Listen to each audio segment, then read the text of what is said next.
बिस्मिल्लाहिर्रहमानिर्रहीम। अस्सलाम वालेकुम नाज़रीन, आप यूट्यूब चैनल देख रहे हैं। मैं इमरान खान हूँ। नाज़रीन, पाकिस्तान की एक टीम गई है, एक वफद गया है, ख्वाजा आसिफ उसकी सरबराही कर रहे हैं और ये कतर में पहुंचा है ताकि ये मुज़ाकरात करें तालिबान के साथ। अब तालिबान के साथ मुज़ाकरात किए जाएंगे। तालिबान गवर्नमेंट जो वो वहाँ पे अफ़गान हुकूमत है इस वक्त, क्योंकि तालिबान के कंट्रोल में है वो, तो अफ़गान तालिबान का वफद पहुँच गया कतर में और फिर पाकिस्तानी वफद भी पहुँच गया कतर में और ख्वाजा आसिफ उस वफद को लेकर गए।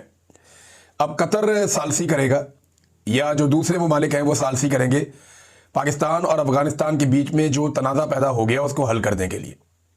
अंदाज़ा कीजिए, अभी चंद साल पहले की बात है कि जब अमेरिका को तालिबान से बात करनी थी तो पाकिस्तान ने सहूलतकारी फराहम की थी, क्योंकि पाकिस्तान के ताल्लुकात अशरफ गनी हुकूमत से या हामिद करज़ई हुकूमत से अच्छे नहीं थे। तो पाकिस्तान ने सपोर्ट किया हुआ था तालिबान को और पाकिस्तान को लगता था कि ये इक़्तिदार में आएंगे। पाकिस्तान ने बड़ा सेलिब्रेट भी किया था इस बात को। उस दौर के जर्नैल बड़े खुश थे। नूर वली महसूद को आपको याद होगा कि अभी ख्वाजा आसिफ ने यह क्लेम भी किया कि जनरल फैज़ हमीद ने एक बुलेट प्रूफ गाड़ी तोहफे में भी दी थी। अब अपनी जेब से तो नहीं दी होगी ना, इदारे की पॉलिसी होती है, जनरल बाजवा से पूछे बगैर तो दे नहीं सकता। तो ये सारे रल के ताशे बजा रहे थे, खुशियां मना रहे थे कि हमारे तो बड़े अच्छे ताल्लुकात वाले लोग आ गए। लेकिन जैसे ही पीडीएम की सरकार बनी तो इन्होंने पाकिस्तान में तबाही फेर दी और तालिबान को, टीटीपी को पाकिस्तान में लाकर बसाना शुरू कर दिया ताकि पीटीआई को तबाह बर्बाद किया जा सके। वो तो हुआ नहीं, पाकिस्तान में बदअमनी पैदा हो गई और बड़े पैमाने पे पैदा हो गई और अफगानिस्तान को आहिस्ता आहिस्ता मौजूदा जो रजीम है उन्होंने अपनी पॉलिसी से मगरबी ममालिक को या डोनाल्ड ट्रंप को राजी रखने के लिए अपना दुश्मन डिक्लेयर कर दिया। अब इंडिया की बदतरीन दुश्मनी थी इन्हीं तालिबान के साथ। ये जो अफगान तालिबान है, इंडिया की इनके साथ बदतरीन दुश्मनी रही है और इंडिया जहां जहां इंडिया के लोग मौजूद थे या उनका सफारत खाना, वो सारे वो छोड़ छाड़ के चले गए थे।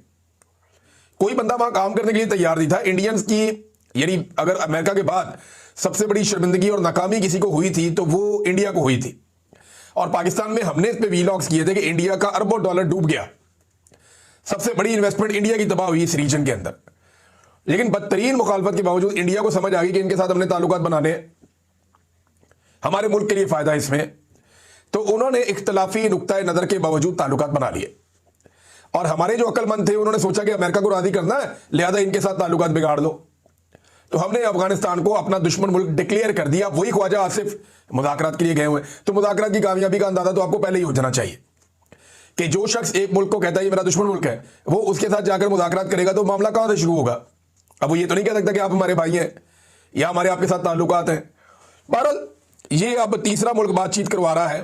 हालांकि पाकिस्तान को किसी की जरूरत नहीं थी अफगान तालिबान की हुकूमत से बातचीत करने के लिए, पाकिस्तान खुद से कर सकता था। इंडिया को कोई सालिस नहीं चाहिए अफगानिस्तान से बातचीत करने के लिए, लेकिन पाकिस्तान को आज एक तीसरे मुल्क की जरूरत है जो तालिबान उन्होंने खुद तैयार किए उनसे बातचीत करने के लिए। एक और बड़ी इंटरेस्टिंग चीज है यहां मेरे पास।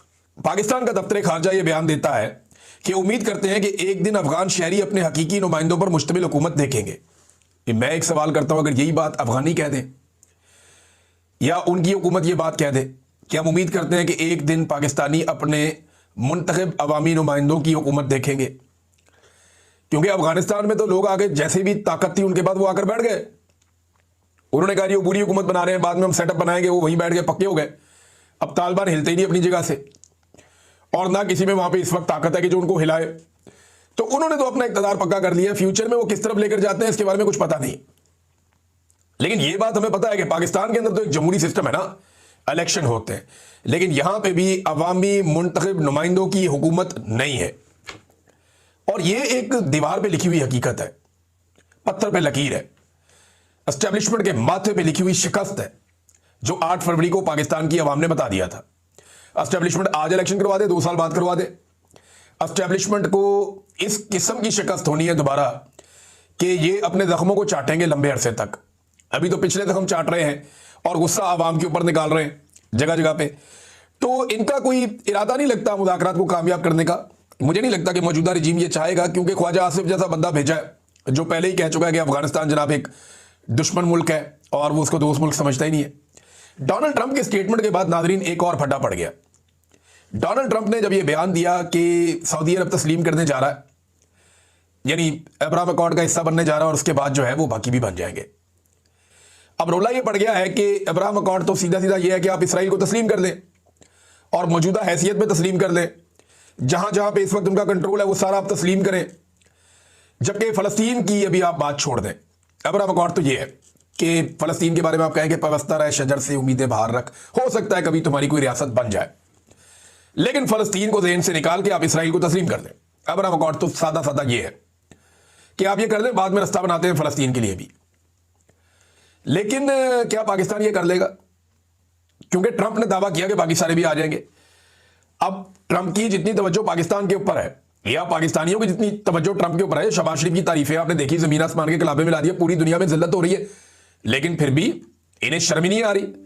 भाई एक वजीर आजम के ओहदे पे वो बैठा हुआ आदमी है, उसको डेकोरम तो पता होना चाहिए कि भाई मैं 25 करोड़ लोगों का एक मुल्क है, उसका वजीर आजम बनाकर मैं बिठाया गया हूं। चलो मैंडेट मेरा नहीं है, लेकिन मैं जूते पॉलिश करते वक्त कम से कम पॉलिश अपने मुंह पे तो ना लगने दूं।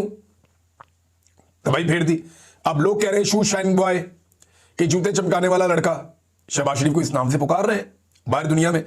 जाओ जाके दुनिया से पूछो, आईना देखो, लोग क्या हाल कर रहे हैं। अब इतनी तारीफें ये लोग ट्रंप की करते हैं, इनको इतनी आदत पड़ गई है कि यहां पीएमए का एक, मैं अभी पढ़ रहा था, मैं हैरान हो गया। ये एक मेरे सामने siyaasat.pk का एक पेपर है। अब पीएमए काकूल के अंदर एक पासिंग आउट परेड होती है, उसमें आर्मी चीफ आसिम मुनीर साहब गए। उन्होंने कहा दुनिया के मुतअद्दिद तनाज़ात के शिकार इलाकों में अमन कायम करने के लिए सदर ट्रंप की जाती कोशिशें और स्ट्रेटेजिक लीडरशिप वाकई काबिल तारीफ है। ये पीएमए में बताया जा रहा है। वहां बताना था कि कायदे आज़म क्या थे, वहां बताना था कि कायदे आज़म के फरमुदात क्या थे, वहां यह बताना था कि फौज ने आईने पाकिस्तान के मुताबिक अपनी जिम्मेदारियां अदा करनी है, वहां बताना था, यानी बहुत सारी और चीज़ें भी थी। मैं क्या कहूँ। हाँ, मैं मुबारकबाद देता हूँ उन तमाम बच्चों को जो पास आउट हो गए। अल्लाह ताला आपको एक बेहतरीन मुस्तकबिल की जानिब लेकर जाए, आपकी ज़िंदगियों में खुशियाँ लेकर आए और बहुत सारी बरकतें लेकर आए। एक बहुत बड़ी कामयाबी है जो आपको मिली है। आप पाकिस्तान का मुस्तकबिल है। आपने अपने जिस्म पे यूनिफॉर्म पहना और आपका जो हलफ है वो भी मैं सुन रहा था, उसमें बाकायदा हलफ के अंदर है कि आप आइन के मुताबिक जिम्मेदारियाँ अदा करेंगे और किसी किस्म की सियासत के अंदर कोई किरदार अदा नहीं करेंगे, ना उसमें हिस्सा लेंगे। तो मैं उम्मीद करता हूं कि जैसे कि आपसे पहले लोगों ने ये सब कुछ किया और आज तक हो रहा है, आप ये नहीं करेंगे और पाकिस्तान को बेहतर समझ जाने देंगे और नफरतों को कम करने में किरदार अदा करेंगे, बजाय इसके कि मजीद नफरतों को आप हवा दें। तो पीएमए से पास आउट होने वाले तमाम नौजवानों को बहुत बहुत मुबारकबाद। जो कुछ माजी में हुआ, आप लोग सब मेरे छोटे भाइयों बच्चों की तरह हैं, तो आपसे गुजारिश है कि आप उसका हिस्सा मत बनिएगा। कोशिश कीजिएगा अपनी जिंदगी में कि जिस मकसद के लिए आपने इस फोर्स को ज्वाइन किया उसी मकसद के ऊपर चलिएगा। लोग अपने ज़ाती लालच के लिए, अपने ज़ाती मफाद के लिए कभी मार्शल लगा देते हैं, कभी डिक्टेटर बन जाते हैं अनाउंस करके, कभी अनअनाउंस्ड डिक्टेटर बन जाते हैं, जुल्म जबर और फस्तायत के हिस्सेदार बन जाते हैं। आधा मुल्क टूट गया बच्चों।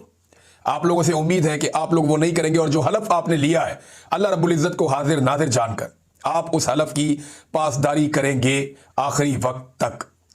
नाज़रीन, फजलुर रहमान साहब के साहबजादे भी बोल पड़े हैं, बल्कि पहले ये आ जाए पाकिस्तान तहरीक इंसाफ ने इसके ऊपर एतराज़ क्या किया। हुआ यह है कि डोनाल्ड ट्रंप ने जो बात की कि सारे तस्लीम कर लेंगे इसराइल को या अब्राहम अकॉर्ड का हिस्सा बन जाएंगे, उस पर पाकिस्तान तहरीक इंसाफ का जो ओपिनियन है वो ये है कि गजा अमन मनसूबे की इसराइली खिलाफ वर्जी, इब्राहिमी मुआहदे और हमास के खिलाफ मुमकिन कार्रवाई पे पाकिस्तान तहरीक इंसाफ के हुकूमत से चंद सवालात। पहला सवाल उन्होंने ये किया हुकूमत से कि गजा में अमन मनसूबे के एक जानिब मुकम्मल फायरबंदी की बात की जा रही है, लेकिन दूसरी जानिब इसराइल की जानिब से निहत्ते फ़लस्तीनियों के कत्लेआम का सिलसिला अभी तक जारी है। पाकिस्तान तहरीक इंसाफ इस सूरत पर गहरी तशवीश का इजहार करती है और सवाल उठाती है कि आखिर पाकिस्तान की मौजूदा हुकूमत इस जुल्म पर खामोश क्यों है। क्या उन्होंने किसी बैन अवी फोरम पर इसराइली जारहियत के खिलाफ आवाज़ बुलंद की है। दूसरा ये कि अमरीकी सदर डोनाल्ड ट्रंप के हालिया बयान के मुताबिक उसका कैपिटल होगा, ये इमरान खान साहब ने बात की थी।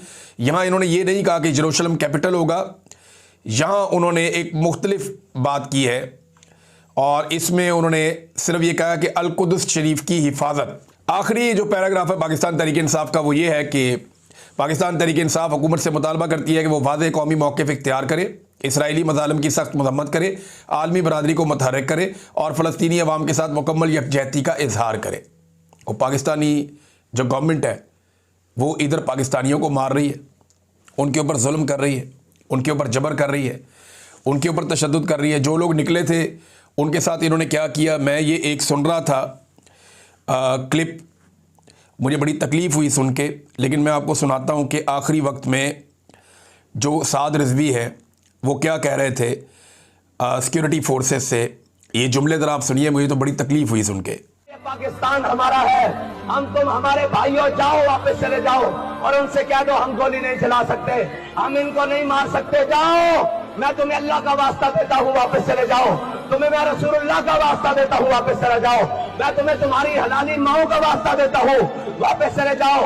ओए मैं तुम्हें तुम्हारी माओ के दूध का वास्ता देता हूँ, वापस चले जाओ। ओए वापस चले जाओ, मैं तुम्हें तुम्हारी माओ का दूध का वास्ता देता हूँ, उन बत्ती धारों का वास्ता देता हूँ, वापस चले जाओ। गोली बंद कर दो, वापस चले जाओ।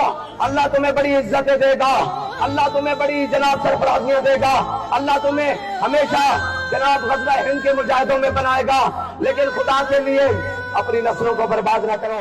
तो आपने सुना कि साद रिजवी साहब कैसे इनको वास्ते दे रहे थे, लेकिन इसके बावजूद अभी तक उनका कोई पता नहीं चल रहा। अब टीएलपी की खवातीन की गिरफ्तारियां भी शुरू कर दी गई हैं। यहाँ मेरे पास की तफसील मौजूद है और चादर और चार दीवारी का तकद्दुस पामाल किया जा रहा है। अल्लामा अब्बास अंजुम साहब की एहलिया की गिरफ्तारी हुई है और धमाका खेज मवाद और हैंड ग्रेनेड से हमला करने का भी उनके ऊपर मुकदमा डाल दिया गया। जनाब इन्होंने ग्रेनेड मारे हैं।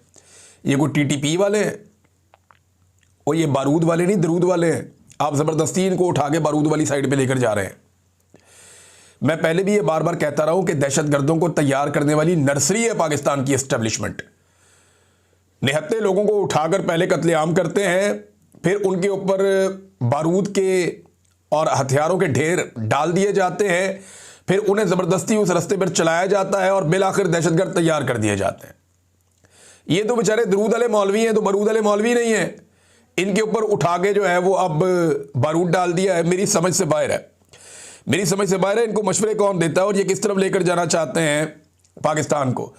इन्होंने देखा ना पहले कि कोई तरीके लब्बैक का रिएक्शन नहीं आ रहा, कोई रद्द-ए-अमल नहीं आ रहा, तो इन्होंने कहा जी अब ख़वातीन को भी उठाओ।